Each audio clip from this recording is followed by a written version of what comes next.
حضرت تمیم داری رضی اللہ تعالیٰ عنہ فرماتے ہیں کہ ہم کھڑے تھے، ایک اونٹ دوڑتا ہوا آیا، نبی کریم صلی اللہ علیہ وسلم کے پہلے اس نے قدموں پہ سجدے کیے، صحابہ کہنے لگے حضور ہمیں بھی اجازت دیں، فرمایا وہ تو بے زبان ہے، اسے تو پتہ کوئی نہیں، پیش نظر ہے وہ نو بہار، سجدے کو دل ہے بے قرار، روکیے سر کو روکیے یہی تو امتحان ہے۔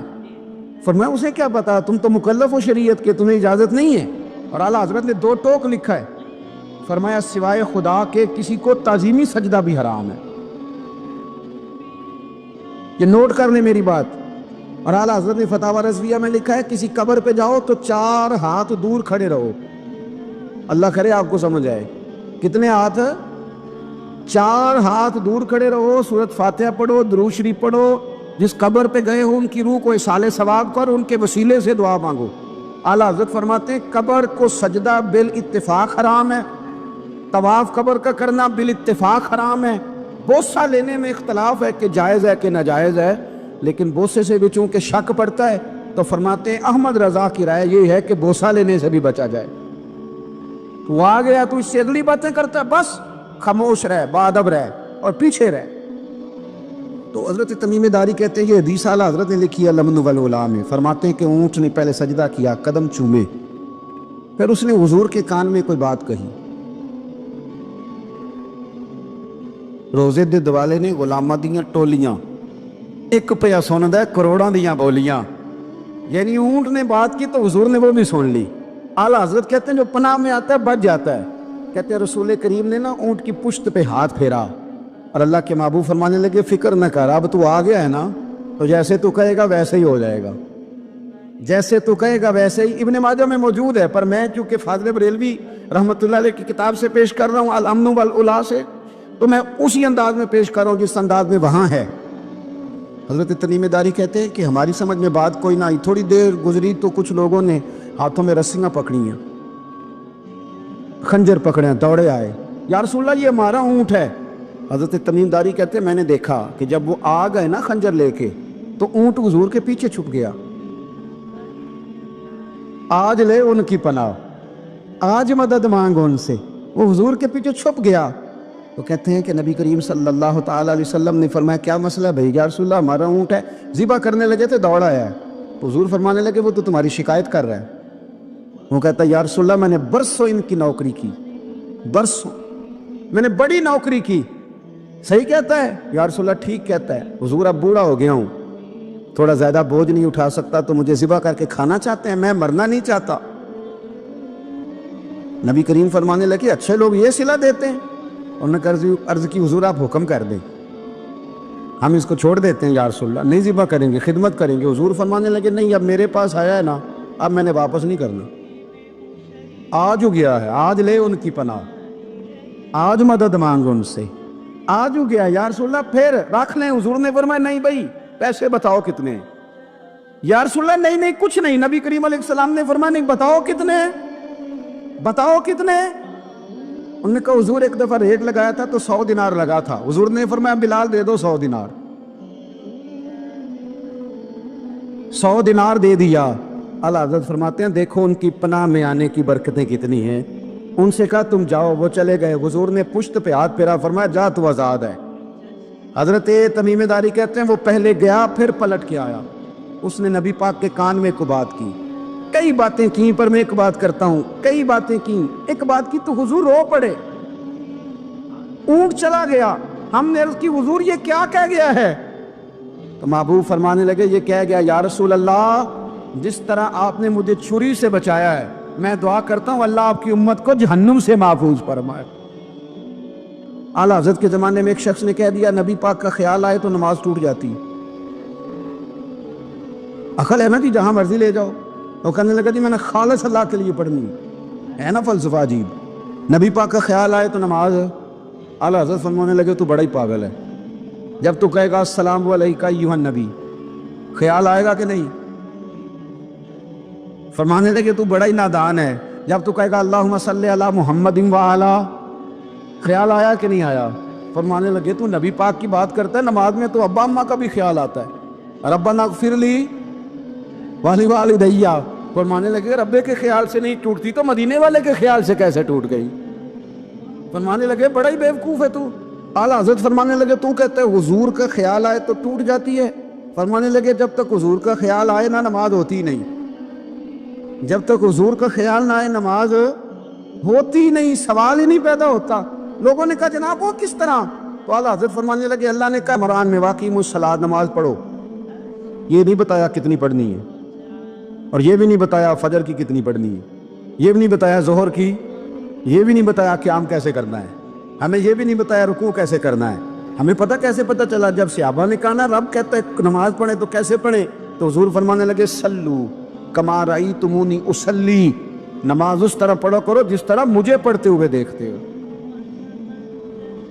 تو کہا یہ تو کیسی عجیب بات کر رہا ہے, کہ نبی کریم صلی اللہ علیہ وسلم کا خیال آئے. اور پھر بڑی مزیدار بات, ایک شخص نے اعلیٰ حضرت سے آ کے نا, اس زمانے میں نا ایک آریہ مذہب ہوتا تھا, اب اللہ کا شکر ہے وہ کوئی نہیں. اب ویسے جو بڑے نئے نئے مذہب نکل آئے ہیں, جو آدمی جتنا پڑھ جاتا ہے معاذ اللہ وہ ایک نئی بات ہی شروع کر دیتا ہے, اور جو انوکھی بات کرے اس کے پیچھے رش بھی زیادہ ہو جاتا ہے. سٹائل ذرا ہٹ کے ہو نا جی تو ذرا ماحول جلدی بن جاتا ہے. تو وہ آریہ مذہب تھا, تو وہ ایک آریہ آ گیا اعلیٰ حضرت کے پاس, آ کے کہنے لگا کہ فرض کی اہمیت زیادہ ہے کہ سنت کی؟ تو اعلیٰ حضرت فرمانے لگے بھئی اہمیت تو فرض کی زیادہ ہے. تو کہنے لگے آپ کا وضو تو پھر سنت سے شروع ہوتا ہے. وضو میں پہلا فرض ہے منہ دھونا, اور آپ سب سے پہلے ہاتھ دھوتے ہیں, یہ بھی سنت. ناک میں پانی ڈالنا یہ بھی, کلی کرنا یہ بھی. میری بات کی سمجھ آ رہی ہے؟ اس نے کہا یہ آپ عجیب لوگ ہیں, فرض اگر بڑا ہے تو پہلے فرض ہونا چاہیے تھا. سمجھ آ رہی ہے میری بات کی؟ لوگ دین پر بڑے بڑے مختلف اعتراضات کرتے ہیں نا. اس نے کہا جی پہلے ہونا چاہیے تھا فرض. تو منہ دھونا فرض ہے, آپ نے گھٹنوں تک ہاتھ دھوئے, اب یہ جو آپ نے ہاتھ دھوئے یہ بھی سنت, کلی کری تو وہ بھی سنت, ناک میں پانی ڈالا تو وہ بھی سنت, تو آپ تو چوتھے نمبر پہ فرض ادا کر رہے. تو اعلیٰ حضرت فرمانے لگے تو اصل میں محبوب کا غلام نہیں نا. ہاں تجھے کیا پتا ہو یہ بات کیا ہے, تو بیٹھ جا ہم سے سن, ہم تجھے بتاتے ہیں. اس نے کہا جی کیا مطلب؟ فرمانے لگے یہ محبوب جو ہے نا ہمارے, یہ ہمیں بڑی جگہوں سے بچاتے ہیں, یہ بچا بچا کے فرائض تک لے جاتے ہیں. کیا مطلب؟ کہنے لگے حضور نے ہمیں کہا ہے کہ پہلے نا ہاتھ دھو لو, پتہ چل جائے پانی زیادہ گرم تو نہیں, منہ جالی نہ جائے, پہلے نا دیکھ لو. فرمایا پھر ناک میں ڈال کے پتہ کرا لو کہ اس میں سے بدبو تو نہیں آتی. سنت بھی ادا ہو گئی, پتہ بھی چل گیا بو تو نہیں آ رہی. اور فرمایا پھر منہ میں ڈال کے چکھ لو کہ بد ذائقہ تو نہیں. اب یہ 3 سنتیں ادا کر کے تم فرض ادا کرو گے تو اللہ بھی راضی ہوگا, اللہ کے رسول بھی راضی ہوں. حضرت عمر فاروق رضی اللہ تعالیٰ عنہ کو زخم لگ گیا, شدید زخم لگا, آپ آ گئے, بڑی زیادہ خون بہہ گیا ہے, بہت سارے صحابہ آپ کے گرد جمع ہو گئے. حضرت عبداللہ ابن مسعود بھی آ گئے, تو جناب عمر رونے لگ گئے. اب تو رونا آتا ہی نہیں لوگوں. حضرت محی الدین ابن عربی کہا کرتے ہوئے جس کو پورا ہفتہ ہو گیا ہے نا, وہ طریقت کا مسافر بھی, جاگ رہے ہیں آپ حضرات, کہتے تھے جس کو پورا ہفتہ ہو گیا نا طریقت کا مسافر بھی ہے, پر اللہ رسول کی یاد میں رویا نہیں. فرماتے تھے مجھے تو اس کے ایمان پر شک ہونے لگ گئے کہ 8 دن ہو گئے اسے خیال ہی نہیں آیا. حضرت عمر میدان میں جس شخص کے کبھی پاؤں نہیں لڑکھڑائے, اللہ رسول کی بات آتی تھی تو دریا بہتے تھے آنسو, یا حال ہی کوئی نہیں.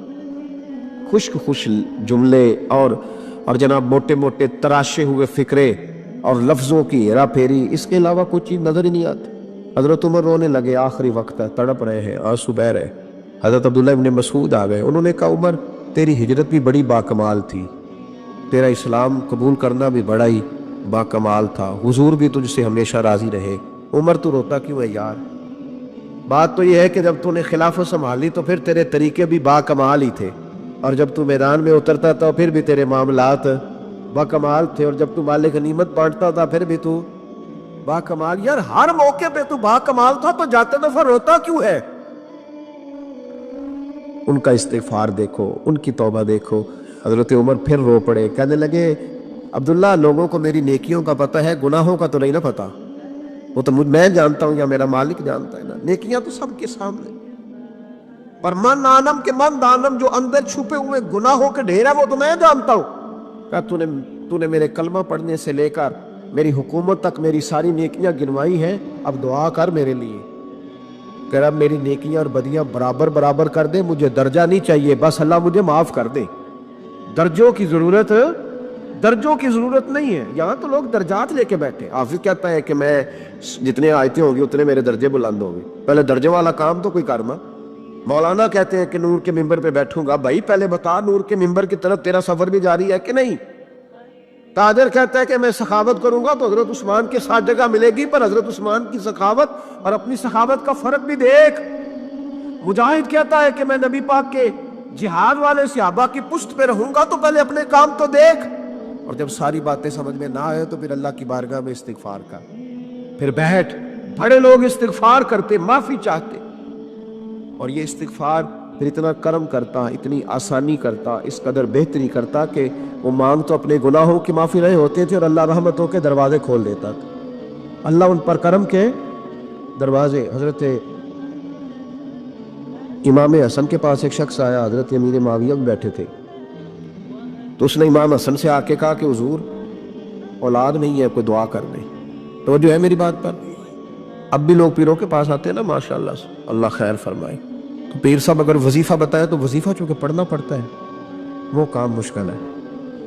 زیادہ تویز تو پیروں نے بھی اب ماشاءاللہ بڑی ترقی کر لی، انہوں نے بھی تویز چھپوا کے رکھ لی ہے. کون لکھے اتنے تویز؟ کیونکہ ہر مرید کو تو تویز چاہیے. انہوں نے نا جی تویز پکے چھپوا لیے، کچھ نے مورے بنوا لی ہیں. دیکھتا رہتا ہوں، میرا شعبہ ہے نا، میں دیکھتا رہتا ہوں کہ مور لگائی، اس کو باندھا، اللہ خیر کرے. اب وہ نفسیاتی معاملہ ہے، ظاہر ہے 100 بندہ تویز لے کے گیا ہے تو 1.5 کو تو فرق پڑے گا ہی نا بیچ میں سے. تو جس کو فرق پڑ گیا اس کا فیس بک پہ دے دیا کہ یہ میری کرامت ہے. نہیں تو جس کا نام پڑا جی جڑے محرم راز حقیقت دے او تے راز حقیقت کھول دے نہیں. اے جنہ ویکھیا نہیں او کرن گلا، جنہ ویکھ لیا او تے بول دے ہی نہیں. ہمارے ایک حضرت تھے تو ان کے پاس ہم بیٹھے تھے، نیک آدمی، تو تویز دیا تو مرید کہنے لگا حضور دوبارہ کب آؤں؟ کہنے لگے فرق پڑ گیا تو آ جانا، نہیں تو کہیں اور چلے جانا. اس لیے کہ شیخ عبدالعزیز دباغ رحمۃ اللہ علیہ کے ایک مرید نے کہیں تنقید کر دی تھوڑی سی. یہ لفظ بس نا بہت بڑے ہیں، ان کی میں تشریح نہیں کروں گا، جتنے جملے اتنی بات کر کے بیت جاؤں گا. ان کی تشریح نہیں ہو سکتی، یہ ان کی توضیح نہیں ہو سکتی، کچھ تفسیر نہیں ان کی ہو سکتی. یہ جملے بڑے، میں کوئی تشریح نہیں کروں گا. اس نے کہا کہ حضور فلاں فلاں فلاں فلاں جگہ مجھے پریشانی ہے آپ کے حوالے سے. تو آپ فرمانے لگے میں نے کون سا باندھا ہوا ہے؟ نہیں سمجھ میں بات آتی تو کہیں اور چلا جا. باندھ کے رکھا، نہیں دروازے کھلے ہوئے، کہیں اور چلا جا، ختم ہو گئی بات. تنقید کرنے کی ضرورت چھٹی. اس لیے کہ وہ لوگ بت نہیں بناتے تھے کہ بس ادھر ہی پوجا کرنی ہے کہ کہیں اور نہیں جانا. یہ چھوڑے ہے نا ہمارے چکر چلا ہوا، میرے علاوہ کہیں اور نہ جانا. شیخ عبد الوہاب شرونی فرمایا کرتے تھے یہ تو نقص ہے تیرے اندر کا، یہ تو تیرے اندر کا نقص ہے. اگر تو قابل ہوتا تو کہتا جا سویا سارا زمانہ دیکھا، اگر کو میرے جیسا ملا تو چلا جانا، اور اگر میری طرح کا نہ ملا تو پھر کہیں اور جا دیکھا سارا. او بھائیو کیا چکر ہے؟ وظائف لوگ پوچھتے تھے تو ان پہ عمل کرتے تھے، وہ چیزیں فائدہ دیتی. حضرت امام حسن سے آ کے وظیفہ پوچھا، اس شخص نے کہا حضور اولاد کوئی نہیں تو وظیفہ بتائے. تو آپ نے فرمایا استغفار پڑھا کر. کیا کر؟ اس نے کہا ٹھیک ہے. تو حضور پھر میں دوبارہ کب آؤں؟ تو امام حسن کہنے لگے بے اولاد ہے نا تو، استغفار کا وظیفہ بتایا نا؟ کہا. فرمانے لگے اب اس وقت آنا جب اللہ تجھے 10 بیٹے عطا کرے گا. کتنے؟ 2 4 نہیں، 10 ہی کہہ دیے. تو حضرت امیر معاویہ رضی اللہ تعالیٰ دیکھا، کہنے لگے حسن اتنا بڑا دعویٰ؟ آپ فرمانے لگے میں نے کہہ دیا ہے نا تو اللہ فضل کرے گا. ہاں ہاں اللہ خیر کرے گا، خیر ہو جائے گی. وہ شخص کئی سالوں کے بعد آیا، کئی سالوں کے بعد. تو حضرت امیر معاویہ کو بھی ساتھ لایا، کہنے لگا حضور اللہ کے فضل سے اللہ نے 10 بیٹے عطا فرمائے، پورے 10 ہی اللہ نے دیے.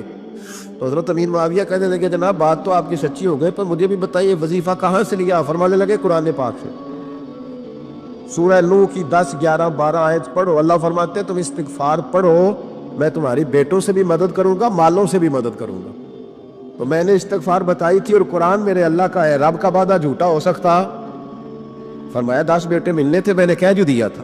وہ میرے بھائیوں یاد رکھے استغفار اللہ کی رحمت نازل کر. ایک ہوتا ہے خوف، ایک ہوتی ہے خشیت. خوف والے لوگ توبہ کرتے ہیں، خشیت والے استغفار کرتے ہیں. ایک ہوتا ہے خوف، ایک ہوتی ہے خشیت والے استغفار کرتے ہیں.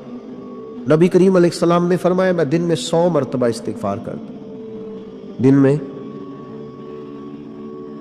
توبہ والا کہتا ہے کہ میں بھول گیا تھا، مجھے معافی مل جائے. اور خشیت والا کہتا ہے میرا یار ناراض نہ ہو جائے، وہ استغفار ہی کرتا رہتا ہے، وہ معافی حضرت رومی نے مثال دی ہے، فرماتے ایک عورت تھی تو بھیک مانگا کرتی تھی، ایک دن بادشاہ کے دروازے پہ بھیک مانگنے گئی تو بادشاہ کو پسند آ گئی، اس نے نکاح کر لیا۔ 20 کنیزائیں اس بی بی کے پاس تھی خدمت کرنے کے لیے، روٹی دینے کے لیے، کپڑا دینے کے لیے، لیکن وہ ہر وقت روتی رہتی تھی، ہر وقت روتی۔ ایک سمجھدار کنیز کہنے لگی کہ ملکہ اب تیرا درجہ بہت بڑا ہے، تو ہر وقت روتی رہتی ہے، معافیاں ہی مانتی رہتی ہے ہر وقت، کون سی ایسی نعمت ہے جو تیرے پاس نہیں؟ تو وہ کہنے لگی اس لیے تو روتی ہوں۔ تو کیا مانا؟ کہنے لگی اس لیے روتی ہوں کہ میں اس قابل نہیں تھی جو مجھے مل گئے، کہیں میرے سر کا سائیں ناراض نہ ہو جائے، وہ کہیں بگڑ نہ جائے، مجھے پتا ہے کہ میں کیا تھی اور مجھے کہاں تک پہنچا دیا، میں روتی اس لیے ہوں کہ کبھی کہیں وہ ناراض۔ حضرت عمر اس لیے روتے تھے کہ کہیں مصطفیٰ ناراض نہ ہو جائے، حضرت ابو بکر اس لیے تڑپتے تھے کہ کہیں اللہ کا فضل روٹھ نہ جائے۔ یہ جو مولا علی اپنے کمرے میں بیٹھ کے زور زور سے استغفار پڑھتے تو اس لیے نہیں کہ بڑے پاپ تھے جن کی معاذ اللہ معافی مانگتے تھے، اس لیے کہ رب رسول کہیں ناراض نہ ہو، خشیت تھی کہ جہاں ہم پہنچے ہوئے کہیں وہاں سے واپس۔ استغفار بندے کی اللہ سے صلح کرا دیتا ہے، بندے کی رب سے صلح ہو جاتی ہے جب استغفار۔ دیکھیں نا بڑی سادی سی بات ہے کہ دو بھائی ناراض ہو تو بڑا کہتا ہے اس نے میری بے ادبی بڑی کی، تو چھوٹا اگر پاس آ جائے اور پیر پکڑ لے کہ چل یار معاف کر دے، تیرا بھائی نہیں۔ پتہ کیا ہوتا ہے؟ صرف معافی نہیں ملتی، ہاں صرف معافی نہیں، چھوٹے نے بے ادبی کر دی، بڑے کو تکلیف ہوئی، بات جب آگے بڑھی نا تو بڑے نے شکوہ کیا، جب لوگوں نے چھوٹے کو سمجھایا تو چھوٹا جب معافی مانگتا، ادھر دیکھو میری طرف، جب چھوٹا معافی مانگتا ہے نا اٹھ کے جاتا ہے اور بڑے کے پیر پکڑتا ہے تو میرا معاف نہیں کرتا، بڑا رو بھی پڑتا ہے، بڑا رو بھی پڑتا ہے، اور وہ کہتا ہے کہ وہ میں اور تم اماں کے پاس اکٹھے بیٹھتے، ایک باپ کی موٹر سائیکل پہ اکٹھے بیٹھتے، تو تیرا اور میرا رشتہ یار تو نے یہ کیوں؟ وہ جو آنسو نکلتے ہیں نا وہ درد ہوتا ہے، وہ کیف ہوتا ہے، وہ سوز ہوتا ہے، وہ لذت ہوتی ہے، وہ پیار ہوتا ہے۔ رب کہتا ہے تو معافی مان، انہو کان غفارا، تو معافی مانگ، میں تجھے معاف بھی کروں گا، تیرے اوپر رحمت بھی فرماؤں گا، تیرے اوپر کرم نوازی بھی کروں گا، تجھے نواز دوں گا، تجھے عطا کروں گا۔ حضرت موسیٰ کلیم اللہ علیہ السلام کا زمانہ مبارکہ تھا، قحط پڑ گیا، بارش نہیں ہوتی۔ ہم لوگ نا اب تو خیر ہمارے پاکستان میں تو ٹیبل ٹاک ہوتی ہے، ٹاک شو ہوتے ہیں، ہمارے یہاں تو پتہ کیا جاتا ہے کہ بارش ہو کیوں نہیں رہی، پھر اس پہ یہ ہوتا ہے کہ دھواں بڑا چڑھ گیا ہے، حالات بڑے خراب ہیں، فلاں ایسے ہو گیا قحط کا۔ ہم تو اسباب تلاش کرتے رہتے ہیں نا جی، فوق بہت زیادہ ہے، فلاں چیز ایسے ہے، فلاں چیز ایسے ہے، ہم تو یہ تلاش کرتے رہتے ہیں۔ وہ لوگ یوں نہیں کرتے تھے، وہ سیدھے جا کے مصلوں پہ بیٹھتے تھے، اس لیے کہ وہ کہتے تھے جب رب چاہتا ہے تو پھر کوئی چیز کسی چیز کو روک سکتی، وہ سیدھے مصلے پہ بیٹھتے۔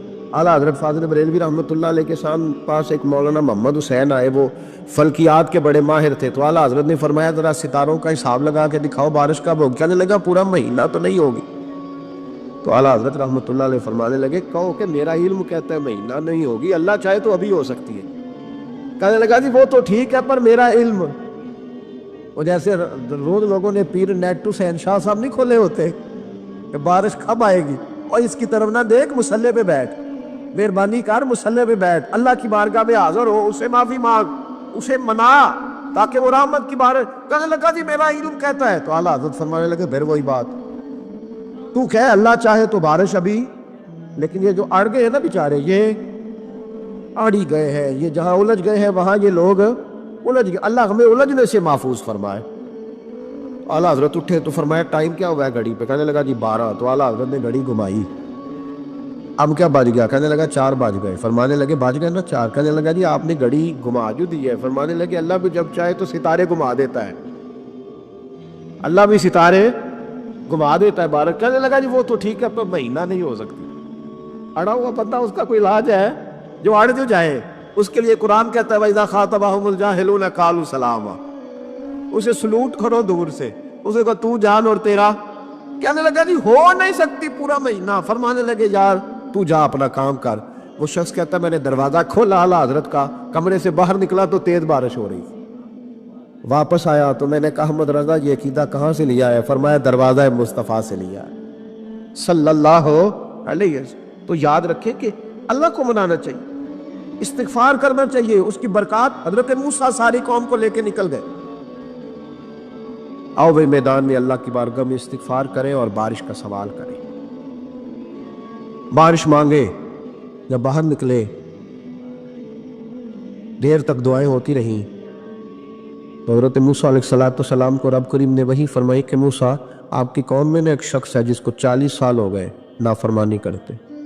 اس نے رب سے صلح نہیں کی. کتنے لوگ ہیں؟ ایک. اور 40 سال سے وہ نافرمان ہے، اس کو مجمع سے نکال دو، بارش ہو جائے گی.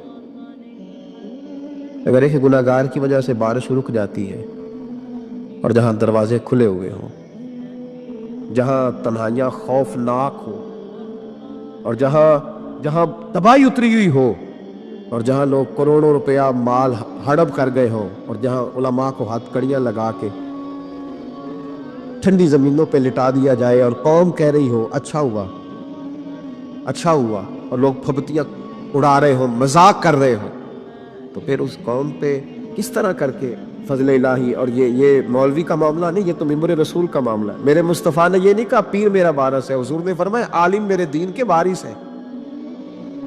ہاں حضور نے فرمایا جس نے عالم کے چہرے کا دیدار کیا سمجھے میں نے اپنے نبی کی زیارت کی ہے. لیکن یہاں تو خیریہ عنوان نہیں، ورنہ میں اس پر جاتا. ہائے، وہ کہا ایک بندہ ہے 40 سال سے اللہ کی نافرمانی کر رہا ہے، وہ اگر نکل جائے تو بارش ہو جائے گی. حضرت موسیٰ نے اعلان کر دیا بھی ایک شخص ہے، وہ اگر نکل جائے تو بارش ہو جائے گی. پتہ تو ہوتا ہے نا سب کو، مجھے بھی پتہ ہے کہ میں اندر سے کیسا ہوں، اور آپ کو بھی خبر تو ہوتی ہے نا جی.